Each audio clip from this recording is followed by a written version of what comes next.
I am Sandy Willette. And I am Nancy Marie, co-chairs of Beyond the Mask Committee to evaluate scholarly doctoral projects. Next deadline for work to be considered to present on Beyond the Mask is October 1. Please complete the one-page application found on Beyond the Mask webpage to be considered. We look forward to working with you. Today's episode of Beyond the Mask is presented by the team at CRNA Financial Planning. Get a free consultation today to be guided through the complexities of investing and financial planning. Just visit crnafinancialplanning.com. And don't forget, listening to our podcast can earn you Class B credits. For more information on how you can submit them, check out the CE Credit tab on our website, beyondthemaskpodcast.com.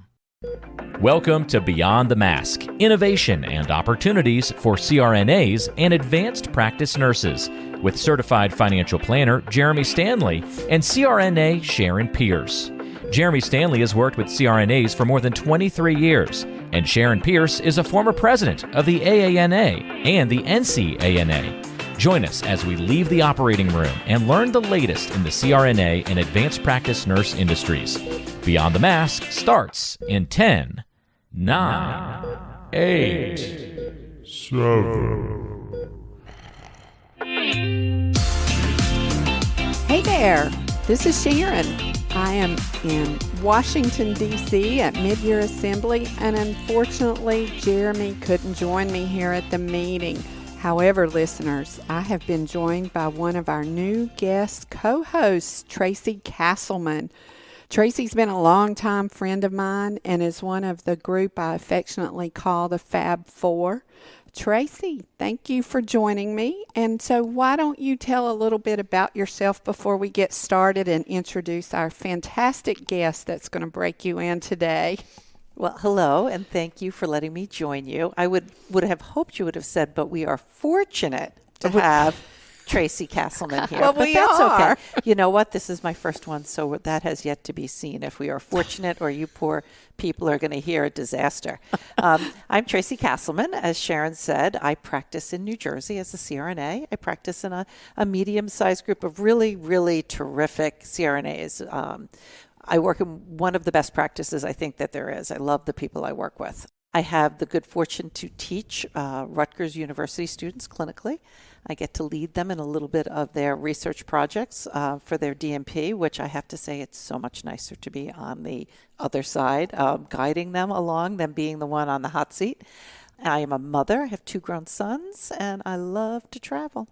Well, how's you've that? come to the right place, Washington, D.C. So we have a wonderful guest with us today, and I'm going to tell. It's Julie Gauderman, but I still call you by your other name you had before. That's how you are in my phone. I had to look. I just had to type Julie to get it. So, Julie, thank you for joining us today. And why don't you tell us a little bit about yourself, and then we'll introduce your topic. Sounds great. Well, first of all, thank you so much for having me.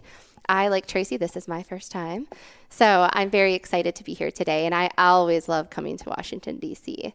I have been a CRNA since 2009. I graduated from the University of Minnesota's program, which was also, it's affiliated with the VA in Minneapolis. And nurse anesthetists plays such an amazing role in the VA, so it's a great place to train. I have served as the federal political director for my state since I graduated, and that role is really interesting. I don't know how many of the listeners are familiar with kind of our things we do within our association and some of our lobbying efforts, but basically my job with that has been to kind of connect our state leaders and other CRNAs and students with their federal representatives, and this meeting is such a great contact point for that. I also am the Associate Director for St. Mary's University of Minnesota's Nurse Anesthesia Program. Is that new? Or how long have you been there? I started there actually in 2019, so right ahead of COVID, which is a phenomenal time to have made a job change. Oh, yeah. I think we all know about that. Yes. So I had about a 3.5-month lead to kind of figure out how everything was right before it completely turned 180 and became everything it hadn't been. So, which was also a really great opportunity because we were able to make a lot of changes that I think resulted in some positive impact for the future. I was going to say good disruption. Sometimes when everything's disrupted, it's a great time to be new. It's like we had ideas, but there was just no place to really like push them through because we were all busy. Education, there's never time, there's never money, there's never people. So you're always doing more with less, right? It's parenthood, it's all of that. But yeah, in addition to that, in kind of the fall of 2020, I actually started my own anesthesia business. I provide the anesthesia services. You didn't have enough to do? No. And didn't you have a baby in there somewhere? I was working on that, yes. My youngest is now We'll talk about that offline. 17 months old. Our oldest is actually 21. My husband had 2 children when we met. So we cover diapers to college. We have 2 in college. We have 1 in elementary school. He's 8. And then I have a 17-month-old. Wow. And then, I have my business in the school and a little bit of everything. Well, I heard you speak this morning. Loved your topic whenever I saw it on the agenda. And it's on how to develop your elevator speech. So why don't you kick us off telling us about an elevator speech, and then we'll go from there. Awesome. Yeah. I think, everybody has a little bit of an idea of what an elevator speech is. Not sure about that. You don't think so? I think she's right. I think it's your number one way. So, every time we talk, we are controlling our message and our narrative. And some of these moments, they come in passing. It's like 2 ships in the wind. And if we don't have, I think, an idea of what we would say if, or in this environment, you miss those opportunities to have that impact. So a great example, I remember once I went to go hear Jim Gaffigan was talking, and it was the head of the show, and it was at a smaller venue. And so it was right in the check-in area, and he came walking through.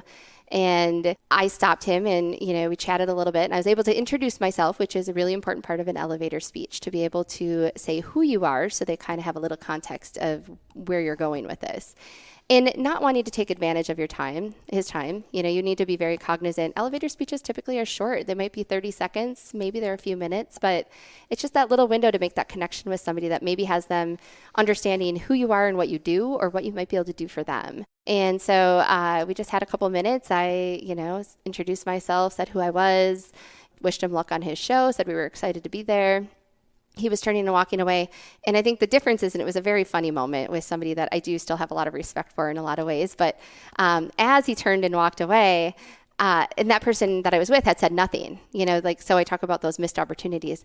I think he all of a sudden got the panic that he needed to say something. And so he was like, "Hey, Jim." And, Jim Gaffigan turned around and he goes, "I'm looking really forward to it." And there was just this blank stare moment, and he walked away. And I think back to that, and this person now, could speak to anybody, very easily, but we all have this process, and there's always people, I think, in our different walks of life that we will encounter that it's easy to get kind of overwhelmed, or that imposter syndrome. And so I think the concept of an elevator speech is great because it lets you step outside of some of those nerves of meeting somebody that you feel like is so far above you that you can't make that connection. And, we all use elevators, we all talk.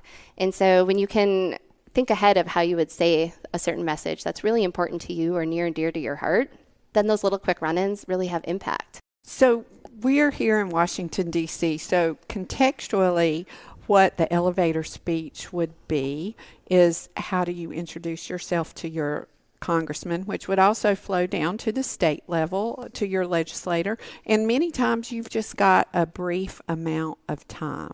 So I didn't get to hear your whole lecture, but what did you say to people out there about how to develop their elevator speech? I would also, if I can jump in, say for somebody who's listening and who might never lobby or go down to their state or their federal, this is also a great way to put together a couple of words if your administrator is on the elevator with you at work, or head of a department, or you're walking into the ICU, you're new in the hospital, and it's your must-airs, what you want them to get from you. So I think it's worthwhile to understand this is something you can use not just with your legislators. Absolutely. And actually, if I can take that one step farther, I think, in our workplaces, at home, the children, even though, we provide care at the bedside every day. Nurse anesthetists, we're 60,000 strong across the nation. How many anesthetics are we doing? How many patients are we impacting? And I think our best elevator speech is at the bedside. You know, every day when I can walk in and greet a patient that's in a very, scared, stressed moment and be able to say, good morning, I'm Julie. I get to be your nurse anesthetist today. I like that. I have never thought about that. She said that in her lecture. I get to be, which automatically gives them a serotonin release, Yeah, so, I am so honored to be here and be a part of this and, get you through this. You're at a scary point. I take away fear. We're going to do this together. And I think consciousness. Yes. But yeah, so I mean, an elevator speech is really truly just saying, we have a problem, here's a solution, and here's the process. And it's kind of that part you would play in it. So you're about to have surgery. You're fearful of that. You don't want to have pain. Well, I'm here to take that pain away. And that's like just really simple way to think about an elevator speech. So out in DC, if we want to go right back up the chain of where we walked it all down from, so many of my run-ins when I've been out here, I've been coming out here since 2008. I have not missed a year. So even as a student, the first time I came out, I caught that fire and I knew this is where I needed to be. And it's so amazing how many people I have met that weren't part of the meetings. We work so hard to schedule these Hill visits, and that's like so much energy goes into that, and they are amazing. And we meet with great staffers and a lot of times really get that time with the Congress people, but not always. There's always hearings and meetings that we can never know in advance. And so when you happen to run in, a lot of times it's in the hallways, the stairwells, the elevators.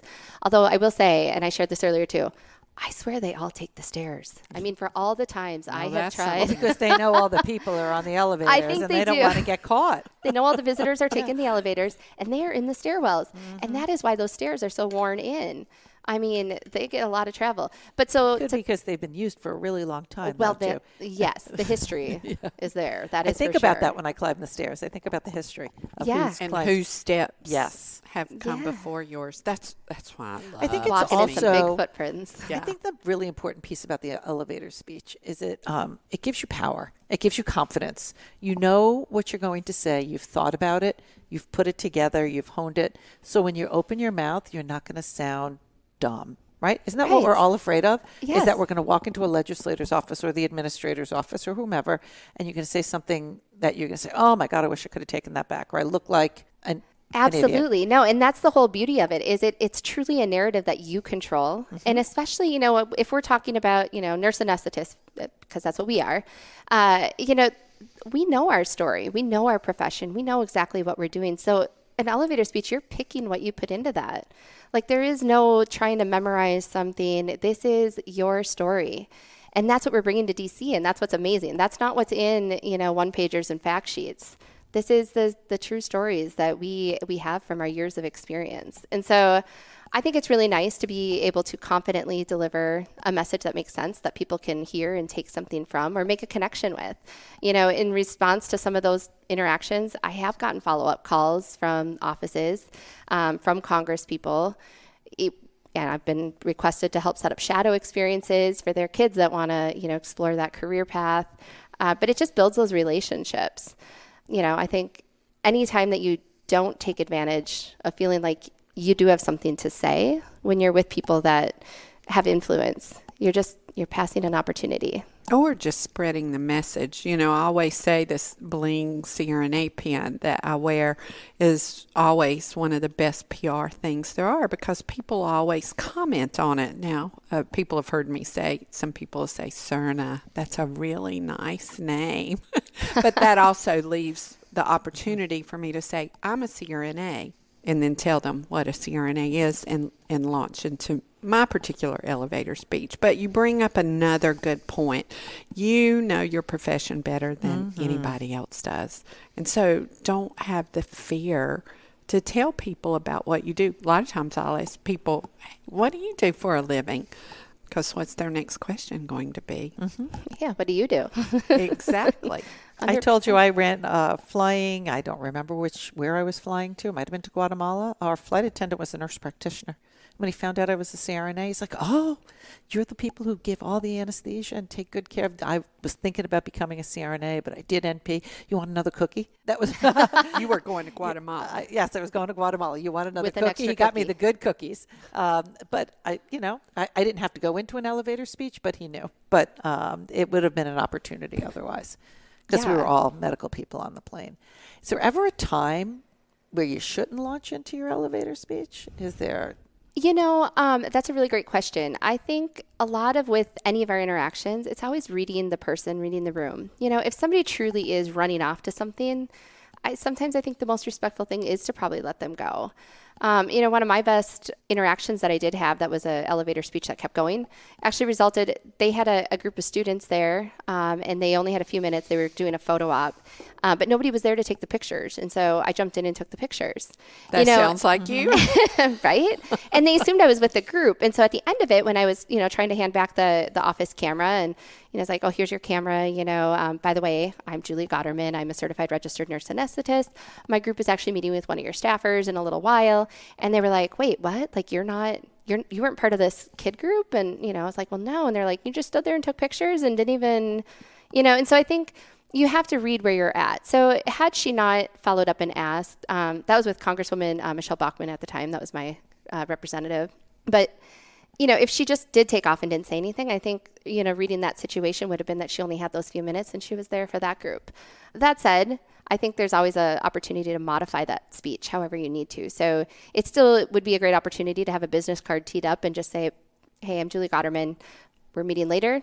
If you want to chat more, I'm always here. I'd love to be a resource. So don't just knock on the stall door in the bathroom next to you and ask if they want to hear like your to story. Chat a little bit. Yeah. Yeah. Pick and choose your moments.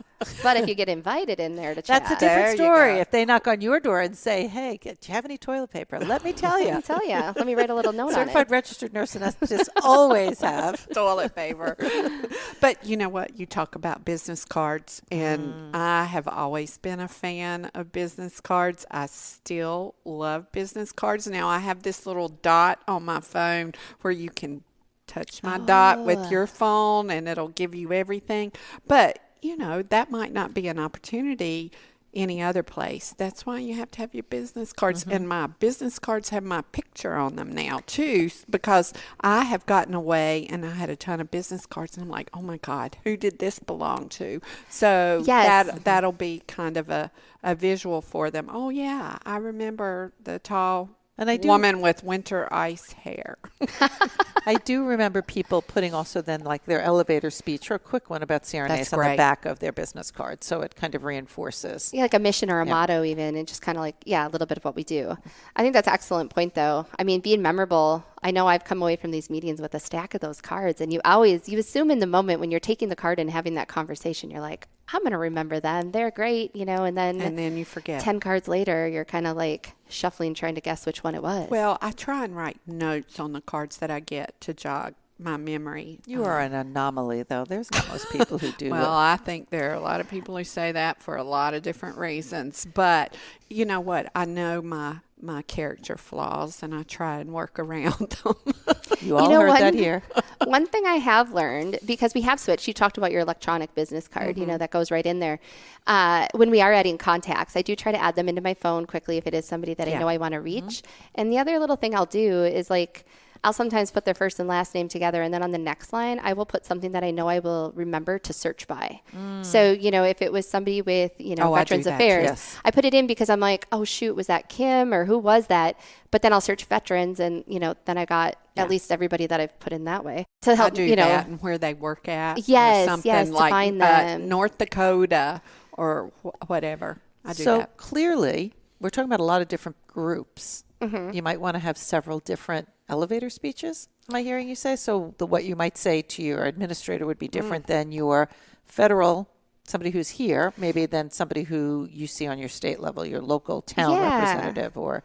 Honestly, at the core of it, the really short version, if you are anticipating that really short, the most important thing is that you make that connection, that you professionally can state who you are, what you do, maybe why you're here, or what you can offer for them. Again, thinking of that process or the problem process solution kind of thing.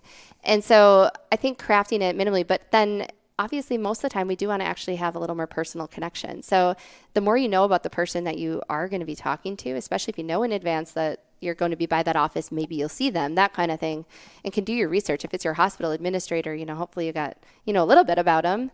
But yeah, to tailor it, what's going to matter to that hospital that you bring to the table versus what's going to matter to a legislator or a governor or even just somebody that works in a staff office. I had a conversation with Obama's chief of staff, when he was in there back in like 2010, out here at the same conference. So the conversations you have, you really do want to kind of tailor them to your audience. It makes you more relevant. Beyond the Mask is made possible by the team at CRNA Financial Planning. With almost 2 decades of experience, the firm guides CRNAs through the complexities of investing and financial planning. Schedule a free consultation today by calling 855-304-3748 or go online to crnafinancialplanning.com. And I would think if you have the opportunity, a follow-up note of some sort, an email or a note after your elevator speech, doubles down on your impact. Absolutely. Yeah, that follow-up is really important. Emails can be really nice because they're a lot quicker. So if it is timely, you had a conversation and now you can send off an email, I think that does have its place. I think there is still something that gets noticed about the paper stuff being sent. But remember, when you send stuff, to DC offices, it's a pretty long process before they get those letters. Site and check for anthrax and everything else. Yes. Yeah. X-rayed and everything. So it is. But send it to their district office. District office will get it right away. I found that if you send it to their district office, it works. But, I am a huge fan of handwritten notes. And Senator Gail Adcock, who serves in North Carolina, I met her 20 years ago before she got in office. And do you know that she sent me a picture of the first handwritten note she ever got from me when I met her 20 years ago? She sent it to me within the last few months. She said, "Look what I found." And I'm like, "Oh my goodness, I can't believe that you've kept it." She said, "Well, I knew you'd be something one day." So I kept the note. Wow. You just brought up another interesting point. Maybe other people haven't thought about it. Somebody might not be coming from California to DC, but they could certainly visit their representative locally. Absolutely. You just mentioned the district office. And so I know they do have sometimes meetings. They're supposed to be in their office, right? Because they're supposed to be, supposed to be representing us. But even if you meet with their staffer, right? You come in and you have your 100%. It's a really great access point and so much easier to navigate. The federal legislators, representatives, they usually have more than one office in their district. So there's usually going to be one that's pretty close to you, and it doesn't matter which one you really choose to go to unless they're in town or, if you look on their website and they have a parade coming up in this town, you can guess they're probably going to be in that closest district office, pretty close to that. So it's sometimes easier to request those face-to-face meetings, and certainly their local staffers. And even just making some connections, I think those meetings are really nice because if you are meeting at the office and it happens to be the one that's in like your town, the chances of those staffers living pretty close by is pretty good. So when you're talking about this hospital or, this population, this community, like they know that community. In DC, a lot of their staffers might be from the home district or a district, but they do move around a lot or they're DC natives. And so, it's harder sometimes, they know their district. They know it from all of their research and studies and just getting to know different constituents.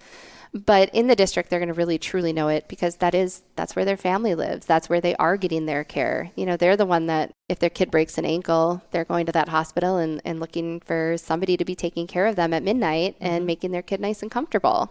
Well, you never know how it's going to shake up. What I mean by that is my congressman I had a number of years ago, his chief of staff decided his family lived back in the district, and so he moved back to the district to run the district office. So he had been his chief of staff here in D.C. So that was really helpful because I had a relationship with him when he was up here. So then I had him back at the district office. Attention nurse anesthetists, are you ready to take the first step toward being your own boss? Well, join us for a deep dive into the world of 1099 work with the upcoming workshop, Understanding the 1099 Landscape for CRNAs. Discover the key differences between W-2, PRN, and 1099 work, and equip yourself with essential knowledge, tools, and real-life case studies to make a confident switch to 1099. Not only will you earn up to 5.75 Class A CE credits, but you'll also have the opportunity to learn from the industry's finest, Jeremy Stanley, Sharon Pierce, and more seasoned experts. Plus, enjoy the vibrant sun and golden beaches of Fort Lauderdale while you're at it. This event, approved by the American Association of Nurse Anesthesiology, is set for October 19th at the luxurious Marriott Harbor Beach Resort and Spa. Register now and take the first step toward being your own boss and potentially unlock higher earning potential as a 1099 employee. You can register right now at 1099workshop.aana.com. We'll also link to that in the description of today's show. This is an event not to be missed. We'll see you in Fort Lauderdale. Well, let's go back a little bit to the elevator speech. And, Tracy, you brought up a very good point about having your elevator speech ready based on who and what and where. And it made me think, whenever I'm up here in D.C., whenever I go in to speak with someone, I always find my floor. And what I mean by that is I will say, do you know a CRNA? Or because obviously my elevator speech will be different based on if they say, well, my father's the president of the ASA, okay, or my mother was a CRNA, or my sister's a CRNA, or whatever, because I don't need to go back to the very beginning. I come in at it with a floor. One time I asked that question. I was leading a group in a congressman's office, and I said that to the LA, the legislative assistant, and she said, I'm a nurse practitioner. Well, everything just changed. What if I would have brain dumped on her there? And I would have been wasting her time, my time, when we could immediately drill down to important issues. Well, and I think that's a great point, though, because, we are intentionally meeting with these offices. If you're out in Washington, D.C., and you are scheduling a visit with an office, I think it's really important that we do our homework. If we're walking in, let's make the most of that time. So just like you said, establishing what they know, but also I think taking a few minutes to find out what we can know about them in their office. What are their interests? What have they supported in the past? Did they already do something that we asked them for, as a group? If we asked them last year to do this and they went and did it, it's so nice to be able to say thank you. And then when we do ask an office that maybe we aren't as familiar, again, because these staffers, like you mentioned, there is change, like every field, certainly now and before. They move around. So they might switch even just to a different office, where they cover in the office can change. So when you ask that question, I'm a certified registered nurse anesthetist, do you know what that is?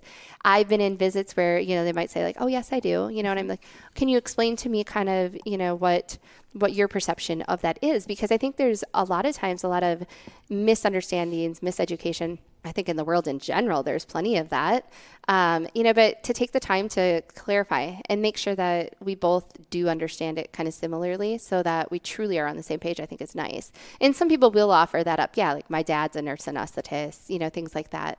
But when they otherwise don't really expand, I like to try to get a little bit more out of them, because sometimes I think what they'll say back is very telling, like, oh, like you guys, you help, you're an assistant too, you do that, and it's like, well, actually that's exactly why I'm here. I would love to talk with you more about what we really do, So we've talked about all the good opportunities and, and how we can really make the most of this.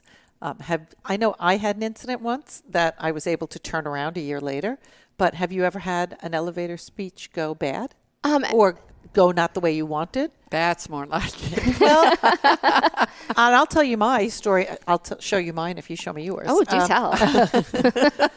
I'll always take a look. Mine was, I went into my congressman's office, and he's still there, so I'm not going to say. And I met with the chief of staff, and I said, oh, we had tried to get an appointment. I'd like to leave something. He would not let us get barely through the doors. And I remember this. He said, oh, you're the nurses who want to make a lot of money. You all think you're doctors. And I said, well, no, that's not exactly right. He goes, I know all about you. He goes, you just want to make a lot of money and you don't have half the education. He went at me. He would not let me in the door. And this legislator, his district office is in my town. He'd been there for a long time. I got his card because he was more than happy to give it to me, and we left. And the following year, I didn't even try to make an appointment, and I went into the office, and I said to the receptionist, I said, I'm just going to leave paperwork off his, I said, I have to say the last time we were here, it was a less than stellar meeting. I said, we could not get through the door, but I'm coming into the congressman's office one more time in an attempt to see if my representative would like to hear from me. So that was my speech, figuring, let's see where she goes with that. And I had a different one another time. And so she said, what do you mean? And apparently he was on his way out of the office, like leaving that office, going elsewhere. The physicians had been there the week before, and he bought everything that they told him. And perhaps he had an anesthesiologist family member. But next thing you knew, we were ushered into the room with the good water and with the congressman. And he spent about half an hour with us, listening to us. So my elevator speech was just that little piece. It worked. It's Jersey. But it works. But it worked here in D.C. So that was my bad. He wouldn't even let me speak. And I think that's really interesting when those interactions do happen, because at the end of the day, what's the harm in listening to somebody? Even if you don't think you're going to agree, even if you think you know exactly what they're going to say, I mean, why not give them the time? They traveled all the way out here, and I've heard so many stories like that from different groups. Over the years, I've definitely had a number of meetings that, we've had a representative that hasn't been as supportive. We had one where, we met and they were newer in office at the time, and we met with a staffer that just really was not, they were newer into like the healthcare covering that arena. And so they weren't well versed in stuff, but not only that, but they just didn't really seem engaged in wanting to learn what we were saying at all. And it was a year that our physician colleagues had been out there just prior. And so there was a lot of misinformation and just different sides of the stories, right? Like we all have a story to tell. And I always love being able to talk about the truthful side of exactly what we do, because that is our best thing ever. I love what I do. And so the meeting went, like I said, we got to meet. We were in the door and we did our best, and just kind of talked through everything. And then when we went to leave out of like one of the other doors, because again, they have multiple doors to their offices, the congressman was walking out and he was on crutches. And so we, easy to catch up to. Sure. But Even in high heels. Even in high heels. Didn't really have to run. And so, we caught up with him and just kind of very nicely, introduced ourselves and, we're like, hey, I noticed you're on crutches. I hope whatever you went through, I hope you're recovering well. Did you have surgery? Did you want to talk about it? And did share that he recently had a knee surgery. And we're like, oh, it was that in the district, where was that? Yeah, and when he said the hospital, we were like, oh, wow. So you had your knee surgery, your anesthesia would have been by a nurse anesthetist. And he's like, well, no, I think, I'm not sure, but I think it was a doc and stuff. And we said, well, no, actually there's no anesthesiologist at that hospital. So it would have been a nurse anesthetist. Like, how was your experience?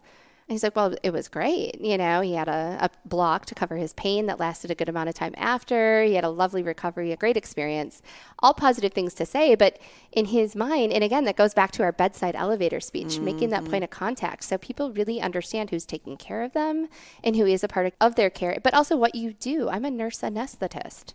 And make sure they understand that, because he had his whole surgery and didn't really understand that was who took care of him. And so we ended up with a really great kind of happenstance elevator type visit that had a lot of impact. And all because, again, you could tell he had some sort of healthcare experience recently. Mm-hmm. Well, whenever we talk about the elevator speech and what could be specifics, I know this question came up today whenever you were giving your lecture today. And where do you get your facts? And if you go to the AANA website, it used to be called Nurse Anesthesia at a Glance.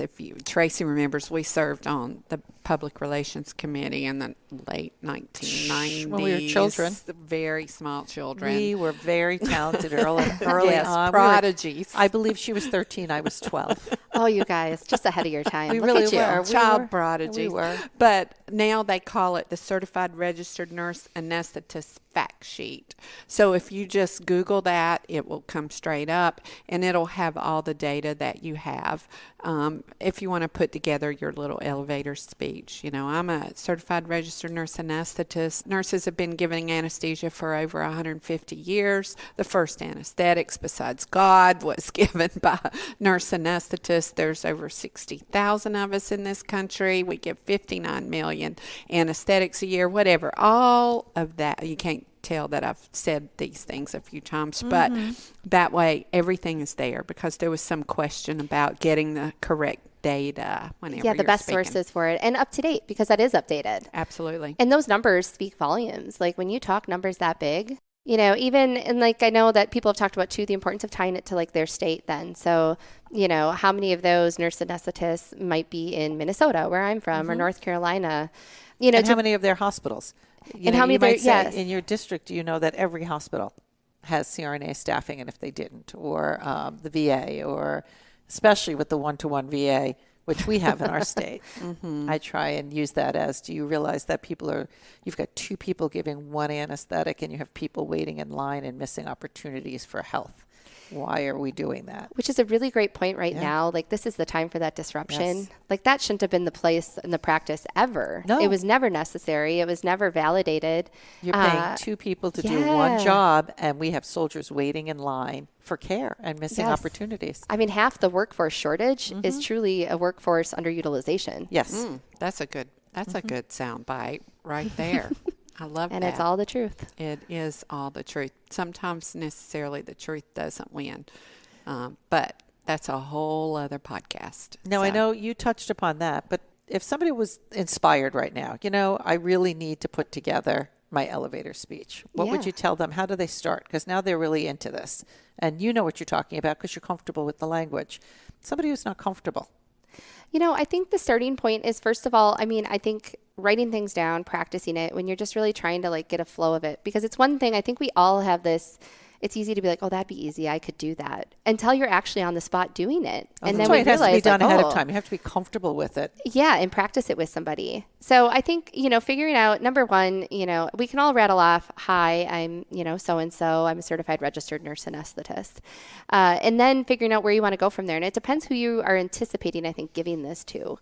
If you want to keep it more broad for just any run-in, you talk about, I deliver anesthesia care, in all practice settings. Personally, I work in a rural setting. I provide, obstetrical, epidurals, trauma stabilization, pain management, whatever you're doing, so that patients have access to high quality care right in their hometowns. They're not driving really far, and they get to see consistent faces that they know in the community, like things like that. But if you're looking at, a legislator, I really think it's important to do your homework. I think your starting point would be, know who your representative is. So, and go online, and don't just go to the campaign websites, go to their actual legislative website. Look at what they put out there for their interests and their passions and what got them into this position, and try to find those connections. Look at their committees. Are they into healthcare committees? Because we're healthcare providers.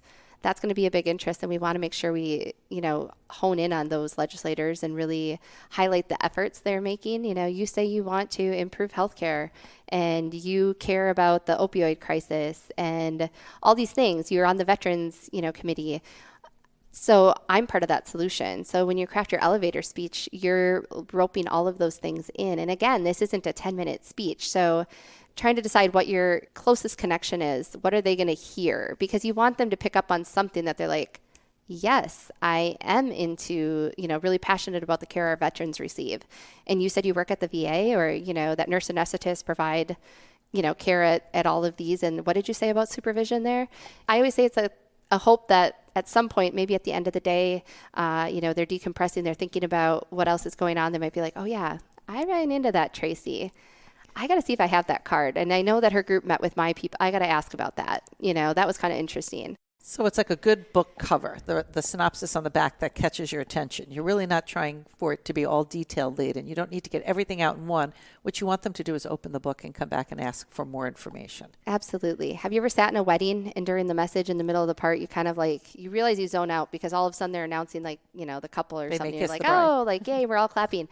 You don't want them zoning out. Yeah. The elevator speech is not meant to zone out at any point. You want them being like, wait a minute, and maybe they have a follow-up question.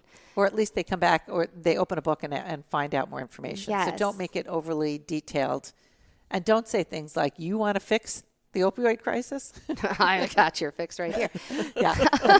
But, I'm so-and-so, and I've been working really hard on a committee or in my town to help identify youth at risk for addiction. Maybe you start like that because you know what they want, but you tell them how you're, like you said, problem, process, solution. Absolutely. Yep. Yeah. You want to get them in. It's like almost like a job interview, and you're hoping for that second call back. Yeah. You hope you give There just you go. enough that they're like, I'm interested in her. Or a like, first date. She's got more to offer. Yeah. First date. There Yes, you there's go. your Yeah. You first go date. from the speed dating, Yeah. Which I would do if I was I think ever. that would be so I entertaining. would so do that. But Anyway, even that's though not an Pierce elevator speech. Pierce is gonna outlive me, so it's a moot point anyway. Can you imagine Pierce in a speed date setting? Oh my God! He'd have every single one of the women would go home with him, because everybody loves Pierce. But we have covered a lot of ground, and both of you ladies, for your first time, have done an incredible job. So, Julie, is there any concluding thoughts that you would like to leave with our listeners? Thank you to everybody for their time. Thank you for being here. But I hope everybody takes away that there is no special qualification to have an impact on somebody or something. You are your best expert of whatever you are going to want to talk about. Control your narrative. And so think about what you want people to hear from what you do. And you have that power. And I just think it's so easy to think that somebody else is more knowledgeable, more prepared, farther, in their careers, that they're the ones that should be the one doing it. But at the end of the day, the whole thing with elevator speeches and pitches is you're the one that's there. Mm-hmm. So make the most of being there. Be in that moment. Well, thank you, Julie, for joining us today. I knew when I met you and you introduced yourself to me all those years ago, you were still a student, that you were going to be something one day. You can spot the stars, and you've done a great job for your state, and it's been a real pleasure watching you grow over these last few years, even though I guess it's been more than a few. More than a few. More It's really than kind a of crazy. few. So I think it's a wrap. So thank you for listening to Beyond the Mask with the absent Jeremy Stanley, myself, Sharon Pierce, and guest co-host Tracy Castleman. If you like our show and want to help us grow, Tracy, can you tell our listeners how to help the show grow? Well, the best way to help us is to like the show, especially the ones that I'm on now. Absolutely. Share it on social media. Tell your friends and leave a review, but make it positive. As Jeremy says, we all know there is enough negativity in the world. And did you know that Beyond the Mask is in the top 50 medical podcasts in the country and #1 in the CRNA community? And that's all because of our listeners. Thank you to all of our listeners. Until the next time.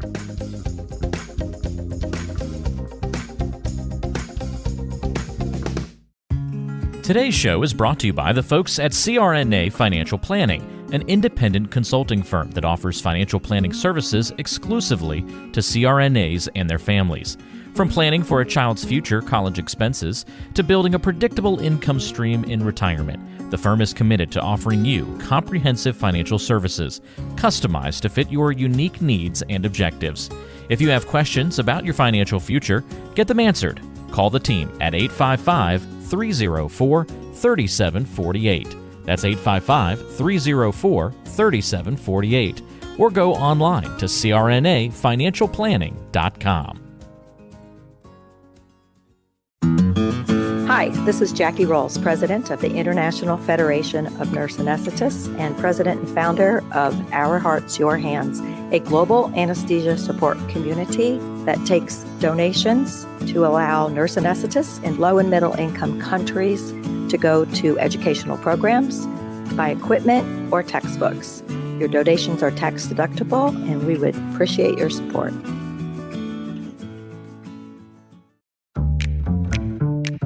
Be sure to subscribe to the show on Apple Podcasts, Google Podcasts, Spotify, Stitcher, and anywhere you like to listen to shows. Also be sure to check out BeyondTheMaskPodcast.com. Each episode is posted there with a corresponding blog post, and we timestamp important parts of the episode to help you quickly get to the content you're looking for. Also check out the special series section on the site. You can follow along and catch up on the CRNA History Series, episodes specifically about political conversations in the industry. Or try the CRNA Personal Finance Series. It's all on BeyondTheMaskPodcast.com. And if you have a question for the show or want to be a guest, or even suggest a particular topic, fill out the contact form on the site or send an email directly to us at info@BeyondTheMaskPodcast.com. And lastly, let's take the conversation social. Check out our Beyond the Mask podcast Facebook page and Facebook group.